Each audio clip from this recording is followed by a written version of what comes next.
We live in a day and age of constant remakes and reboots of some of our favourite IPs from our childhood. And let's face facts, most of them are awful. Some of these projects have been ruined by directors that don't really care for the franchise, or some who just want to inject modern day identity politics into a favourite, much beloved, classic piece of work. I'm looking at you, Rings of Power. But whether it be from Spiral, the Book of Saw, or something more down to the basics of Resident Evil, we have all witnessed some of our favourite moments being ruined by people that don't care about them. Now, am I saying that I could do a better job than most of these people? But this is also going to be a little fun project for me as well, and for anyone who watches my Writing Ting series, because you will actually get to see how my writing mind works when it comes to taking on someone else's work and what I can do to honour it and make sure that it stays the beloved piece that it is. So this is a fun little project for me to take on, how I would actually handle writing the next installment of a particular franchise. I do have to follow some rules when it comes to this. For example, I cannot just decanonize anything that I don't particularly like, and yes, obviously the Star Wars sequels comes in that. The next Star Wars movie is going to be my first in this series, and I have to stick to the rules and I have to include the sequel trilogy within that. But coming off some other projects as well, you all know I'm a massive fan of the Saw franchise, and I did rank the movies earlier in a video about 4 months ago, I think it was. So I'm looking forward into what I would like to see in the next Saw movie, if one is to get made, and how I would handle it as a Saw fan. There are other franchises out there as well that I don't really show to their full potential or took on other storylines like they could have.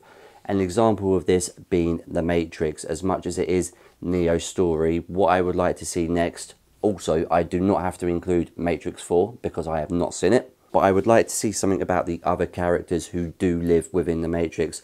Ones that have broken their programming along the lines of the Merovingian and such. Now, I've bitched constantly about modern day remakes, and for anyone out there who thinks that I am one of these haters for the sake of hating, I actually can't stand when people put their own agenda, regardless of whether it's something I agree with or not, ahead of good storytelling.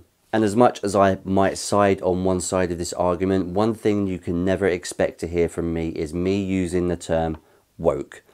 I will never describe something as woke. I am not one of those dickheads who will just slap the label woke on something they don't like. And I also can't say something is woke in a degenerate term, because by definition, I am actually woke. I understand there are marginalised groups of people, and I understand that representation is a brilliant thing. It's just how it's been handled with this day and age, and it has ruined a lot of my favourite franchises. So I'm here to fix that. But just because I admitted I'm woke, I am definitely not a wokey. And if you're offended by me using the term wokey, then you probably are one.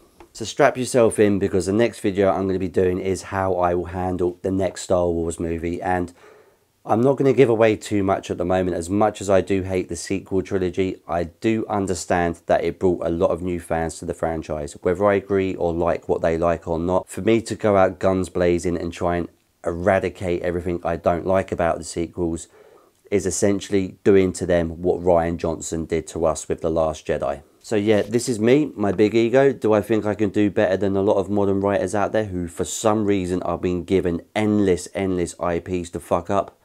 Yes I do. If you're an aspiring writer out there, these videos might help you see inside my mind, only for a little bit, because you don't want to fucking stay in there too long. And it also might help kick your brain into gear when it comes to writing your own story. But for now, I'm going to try and just give my best interpretation that I think suits all for any fans of any particular that suits all fans of any particular franchise. I am going to be starting with franchises that I do know, because that would just be an easier start for me. But if you want me to take on a franchise I may not know so well, let me know down in the comments of any of the videos saying, why don't you try and take on this, and how would you adapt this, or how would you do the next installment within this franchise, because it would be a fun challenge for me as well. Small note, alongside the fact that I have to take on board everything that is canon that I've seen. As I mentioned, I do have to include the Star Wars sequel trilogy, but because I've not seen Matrix 4, I don't have to include that. Is that a bit of a cop-out? I don't care. But as I said, small note, I will be just doing a basic outline and plotting. I will not be writing a whole fucking manuscript or a whole book or a whole script on this installment, or any particular installment as well. For any of you who've been following me on Instagram for a while, you know that I have actually started writing my own fan fiction of the Alien series, which I've put on pause for at the moment because obviously Alien Romulus is coming out. And yes, I'm going to be talking about that movie until I actually see it. So yes, let's have some fun. Let's talk about our favourite franchises and what we can do to improve them, because I could literally list off every single franchise that has been ruined, but I'm not going here to focus on the bad. What I'm looking to do is bring the old fans back and unite them with the new fans. So yeah, coming up soon, how I would write the next Star Wars movie. I hope you're going to enjoy this series. This could easily come under the writing things, but I'm going to keep this separate as well, because this is something I can have a lot of fun with. And for any lovers of any franchises or original IPs out there, I think we can do a lot together. And yes, a giant fuck you to all the directors ruining our favourite stuff. But other than that, this is more than love. I'm not getting into the angry parts of how much I hate modern remakes and reboots now. This is about us and doing what we love as movie lovers, book lovers and content creators. What we can do to save our favourite franchises. This has been me. If you're new here and you're looking forward to see what I can do, please subscribe. If you enjoyed this video and you really don't like the fact that I'm going to shit all over modern day directors, leave a cheeky like. As always folks, much love. Take care. Peace.